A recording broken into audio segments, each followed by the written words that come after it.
entonces, había hablado Alfredo. Alejandro. Bueno, la primera y principal de las cosas que se me ocurre que es necesario decir en este contexto es que en la medida que se trata de un acto de justicia, bueno, la justicia por definición se opone a la impunidad y por lo tanto tiene que ser recibido como una buena señal desde la perspectiva democrática y republicana. Eso es lo primero. Y después hay otro asunto que, a propósito de lo que muy bien dice Raúl acerca del cambio de paradigma que de Nuremberg a esta parte se ha producido, más allá de que igual la impunidad campea desde esa fecha hasta acá, tenía que ver con una lógica nueva acerca de los crímenes de Estado, ¿no? La idea de que a donde vayas, igual la humanidad te va a perseguir, ¿no? Que era como un cambio, antes alcanzaba con mudarse de país. Sí. Para comprarse la impunidad. Y hay otro aspecto también que va vinculado a ese, es al presunto criminal se lo va a perseguir a donde vaya y se lo va a perseguir por el tiempo que haga falta, ¿verdad? Que también ese es otro asunto nuevo, ¿no? Por eso hay veces que cada tanto escuchamos algunos reclamos de cómo poder insistir en cosas que ocurrieron hace... ¿Por qué no dar vuelta a la página? Y forma parte de ese viejo paradigma, ¿verdad? Bueno, ya pasó mucho tiempo, ¿no? Preguntarle al pueblo hebreo si no entiende que tiene que seguir buscando criminales en ese sentido. Aún así, hay un aspecto que a mí me gustaría que nos contara Raúl para entenderlo, para que el público lo pueda entender mejor, es si esta causa arrancó en el 2011, según lo que tú dijiste, después de alguna manera de las decisiones de la Corte Interamericana, ¿en qué medida esta causa no estaba amparada por la ley de la caducidad? ¿Y qué fue lo que cambió? Que a pesar de la ley de la caducidad llegamos a esta instancia judicial. Bueno, la ley de caducidad, sin ninguna duda, como tú decís, fue una traba legal que existió hasta dos hechos importantes. Una, la sentencia del caso Hellman, que dice que, bueno, que la ley de caducidad carece de efecto jurídico y ordena al Estado uruguayo a perseguir las investigaciones, en el caso de María Claudia García de Hellman y al resto de los crímenes. También hay un acto, digamos, de la Suprema Corte de Justicia, que si bien es para cada caso en particular, para cada causa, que es la declaración de inconstitucionalidad de la ley de caducidad. Y después está un acto de gobierno que restablece la pretensión punitiva del Estado. O sea, en ese sentido se quitaron las trabas judiciales o las trabas jurídicas que de alguna manera operaron durante este periodo. Entonces, a partir de ese momento, bueno, la justicia tuvo posibilidades de hacerlo. Y ojo que eso ocurrió en el 2011. Y recién cuando se crea la Fiscalía Especializada, notamos que efectivamente se produce un movimiento interesante porque se investiga. Y en esta causa, por ejemplo, es muy interesante porque hay exhumación de cuerpos, hay autopsia, comparecen los acusados, se le toma declaraciones, digamos. Se agotan todos los elementos que en cualquier juicio son válidos y se le admiten las chicanas que ellos presentaron, porque ellos presentaron... Esto no lo decidió solamente el fiscal especializado y el juez de primer turno, de primera instancia. Lo consideró tribunales de apelaciones, la Suprema Corte de Justicia, o sea, recorrió todo el espinel del sistema judicial y llega a esta conclusión. Por lo tanto, en principio no es que no vamos a discutir porque es un fallo judicial, no vamos a discutir porque es un fallo judicial que se llevó con todas las garantías. Eso nadie puede negar que están las garantías. Que uno dice, bueno, pasó tanto tiempo. La prescripción es un instituto que de alguna manera se dice, bueno, que el correr del tiempo de alguna manera mitiga, deja de producir efectos a nivel de la sociedad. Ahora, las desapariciones y la muerte han dejado de producir efectos en la sociedad uruguaya. Si siempre, en cada periodo electoral que viene, se instalan en el escenario político, y ahora está instalado, porque los ataques al fiscal de corte es un ataque por elevación a estas políticas. Los que piensan que esto es un problema con el intendente de Colonia, para mí están equivocados. Acá esto es un ataque porque efectivamente no se admite que la justicia actúe. Entonces, y en ese marco, bueno, está las acusaciones contra Manini, bueno, todo el rosario de actitudes que han habido últimamente contra la Institución Nacional de Derechos Humanos, los cuestionamientos del ministro de Defensa, sumando o asumiendo de alguna manera también la representación del presidente de la República. Otro senador que en el Parlamento plantea la necesidad de una amnistía. Bueno, todo eso de alguna manera para mí apuntan a que efectivamente, nuevamente, el tema de la impunidad se instaló en el escenario político y va a obligar que la gente, que los sectores políticos, el sistema político se empiece a pronunciar sobre esto. Ya tenemos pronunciamientos claros, el caso de Cabildo Abierto.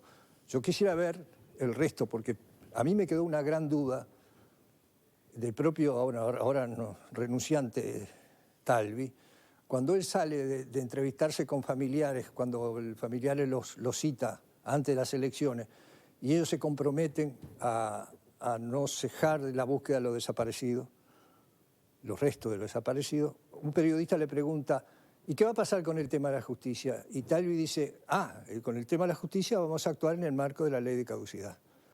Yo me interrogo entonces, ¿qué está pensando el Partido Colorado con relación a la ley de caducidad? A ver, Pupo, ¿qué puede decir sobre eso? No, yo no sé qué está pensando el Partido Colorado, sí sé lo que yo estoy pensando. Yo creo que hay una... ¿Coincidís en lo que plantea sobre las acusaciones al fiscal Díaz que vienen por el lado que plantea nuestro invitado? No, yo creo que no. Yo creo que el fiscal Díaz se metió solo en una trampa que no debió meterse él. O sea, lo que hizo el fiscal Díaz fue entrar en el terreno político algo que tenía que ser estrictamente jurídico y bueno, se metió en la trampa solo, porque ahora el problema es quién fiscaliza al fiscal, ¿no? O por lo menos instaló él mismo ese debate. Yo la primera cosa y como formulación de principio, acompañar el dolor de todos los familiares de víctimas de desaparecidos, torturados, o sea, eso, digo, es una formulación de principio básico. Comparto el hecho de que en el Uruguay cambió la legislación porque cambió en el mundo a partir, entre otras cosas, del Tratado de Roma en 2002. Estableciendo muy claro el tema de la imprescriptibilidad de los delitos de lesa humanidad.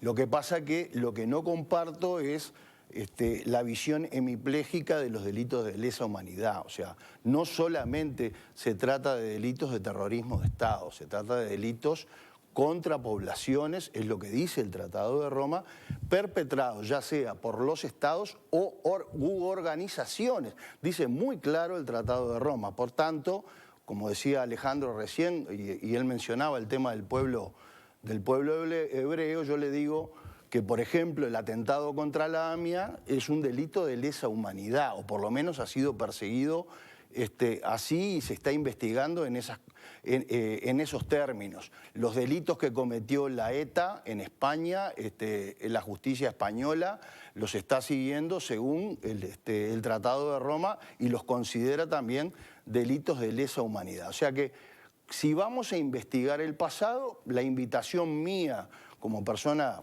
que tengo principios o fui formado con principios humanistas, me parece que tenemos que investigarlo todo el pasado y todos los delitos que no quedaron aclarados, vengan de donde vengan, deberían ser juzgados bajo la misma lupa de delitos de lesa humanidad. Es cierto que la responsabilidad del Estado es mayor y en este caso por el cual el invitado está hoy y está conversando, el caso de Basilicio López, yo lo considero mayor aún porque hasta 1973 se puede decir que la gente que cayó presa o que fueron perseguidos por sus acciones, sus delitos, por lo menos cayó dentro del régimen democrático. Es cierto que después tuvieron que sufrir sus años en prisión en dictadura, pero cayeron dentro del régimen democrático.